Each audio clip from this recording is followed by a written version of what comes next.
আজ ২৭ জুলাই ২০২৫, ১২ শ্রাবণ ১৪৩২ বঙ্গাব্দ, পহেলা সফর ১৪৪৭ হিজরি। জানিয়ে দিচ্ছি বাংলাদেশের স্বনামধন্য কয়েকটি পত্রিকার অনলাইন ভার্সনের সংবাদ শিরোনামসমূহ। প্রথম আলো। কালি ও কলম তরুণ কবি ও লেখক পুরস্কার, সাহিত্যের মান উচ্চ পর্যায়ে নিতে হবে তরুণ সাহিত্যিকদের। জাতীয় বৃক্ষমেলা শেষ হচ্ছে আগামীকাল, গত বছরের তুলনায় বিক্রি কম। ভারতে অস্তিত্বহীন দেশের নামে দূতাবাস, গ্রেপ্তার স্বঘোষিত রাষ্ট্রদূত। এদিকে থাইল্যান্ড কম্বোডিয়ার প্রধানমন্ত্রীর সঙ্গে ট্রাম্পের ফোনালাপ, কি কথা হলো? ভুল ট্রেনে টাঙ্গাইলে গিয়ে দলবদ্ধ ধর্ষণের শিকার তরুণী, আদালতে ৩ আসামির স্বীকারোক্তি।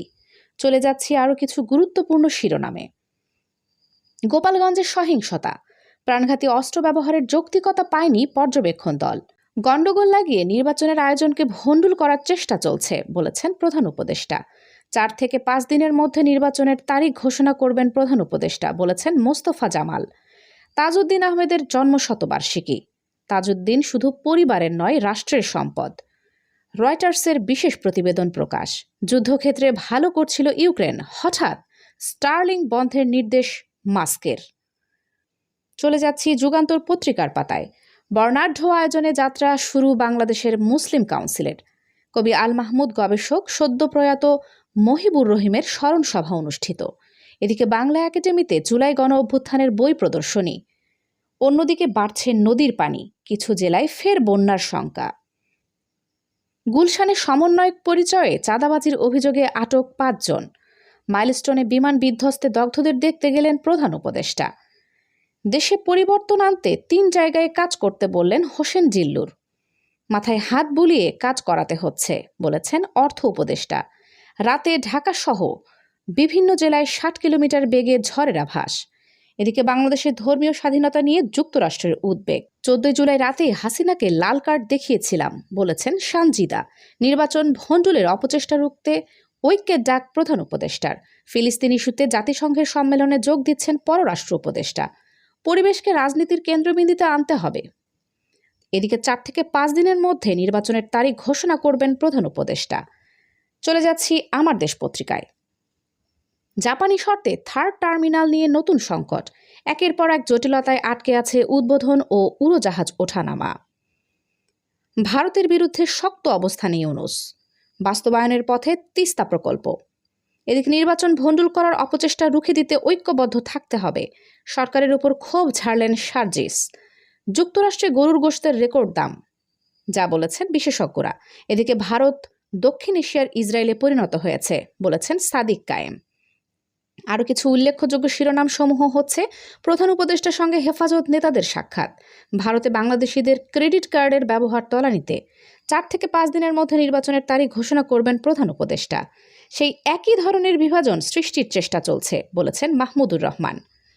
দৈনিক ইত্তেফাক। চাঁদপুরে অবৈধভাবে বালুবাহী বাল্কহেড থেকে চাঁদা আদায়ের অভিযোগ। রাতে দেশের ১১ অঞ্চলে ঝড় হওয়ার সম্ভাবনা। মাইলস্টোনে বিমান বিধ্বস্ত, দগ্ধদের দেখতে বার্ন ইনস্টিটিউটে প্রধান উপদেষ্টা। সততা, পরিশ্রম আর স্বপ্ন জাতির ভবিষ্যৎ রচনা করে, বলেছেন আইজিপি। ডিবেট ফর ডেমোক্রেসির ছায়া সংসদ, সরকার চাইলেই আর কর অব্যাহতি দিতে পারবে না, কর ব্যবস্থায় বড় বাধা দুর্নীতি, বলেছেন এনবিআর চেয়ারম্যান। বিশেষ একটা সংবাদ জানাচ্ছি।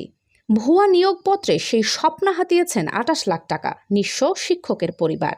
দুর্ঘটনার স্মৃতিহাত্রে ফিরছেন বাবা মা, স্বজনরা। বার্ন ইনস্টিটিউটের সামনে এখনও উদ্বেগ উৎকণ্ঠায় স্বজনরা। নির্বাচন ভণ্ডুলের অপচেষ্টাকে রুখে দিতে সবাইকে ঐক্যবদ্ধ থাকতে হবে, বলেছেন প্রধান উপদেষ্টা। মাইলস্টোনের বিমান দুর্ঘটনা, দগ্ধ ৪ জনের অবস্থা সংকটাপন্ন, বার্ন ইনস্টিটিউটের পরিচালক জানিয়েছেন। এদিকে স্বরাষ্ট্র উপদেষ্টা বলেছেন, লুট হওয়া সহ সব অবৈধ অস্ত্র নির্বাচনের আগেই উদ্ধার করতে হবে। ডক্টর মঈন খান বলেছেন, অন্তর্বর্তী সরকার অত্যাবশ্যকীয় কাজ না করে বাহুল্য কাজে জড়িয়ে পড়ছে। লড়াই সংগ্রামে জনতার বিজয় অর্জিত হবেই ইনশাআল্লাহ, বলেছেন জামায়াতে আমির। ৪ থেকে ৫ দিনের মধ্যে নির্বাচনের তারিখ ঘোষণা করবেন প্রধান উপদেষ্টা। অন্যান্য পত্রিকার খুব সাধারণ একটি খবর এটি। মাইলস্টোন ট্র্যাজেডি, দগ্ধদের দেখতে বার্ন ইনস্টিটিউটে প্রধান উপদেষ্টা। বান্দরবানে মিয়ানমার সীমান্তের ওপার থেকে ছোড়া গুলি পড়ল বাংলাদেশে। এদিকে খেলাধুলার সংবাদের বিশেষ একটি শিরোনাম হচ্ছে, সামিউনের অলরাউন্ড নৈপুণ্যে রোমাঞ্চকর জয় বাংলাদেশের। আগামী নির্বাচনে এআই অস্ত্রের চেয়েও ভয়াবহ হুমকি, সিইসি। এদিকে ডেঙ্গুতে আরও 3 জনের মৃত্যু, হাসপাতালে ভর্তি 331 জন। পুরনো আইনে বাংলাদেশকে আর চলতে দেব না, বলেছেন নাহিদ ইসলাম। জুলাইয়ের চেতনায় দেশ গড়তে লাখো কণ্ঠে শপথ পড়ালেন উপদেষ্টা শারমিন এস মুর্শিদ। সবশেষে জানিয়ে দিচ্ছি আবহাওয়ার সংবাদ। আজকের সর্বোচ্চ সম্ভাব্য তাপমাত্রা 31 ডিগ্রি সেলসিয়াস এবং সর্বনিম্ন তাপমাত্রা 27 ডিগ্রি সেলসিয়াস। রাতে দেশের 11 অঞ্চলে ঝড় হওয়ার সম্ভাবনা। রাত 1টার মধ্যে দেশের 11 অঞ্চলে বজ্রবৃষ্টি সহ ঝড় হতে পারে বলে জানিয়েছে আবহাওয়া অধিদপ্তর। এসব অঞ্চলে সর্বোচ্চ 60 কিলোমিটার বেগে ঝড় হতে পারে বলে জানিয়েছে সংস্থাটি।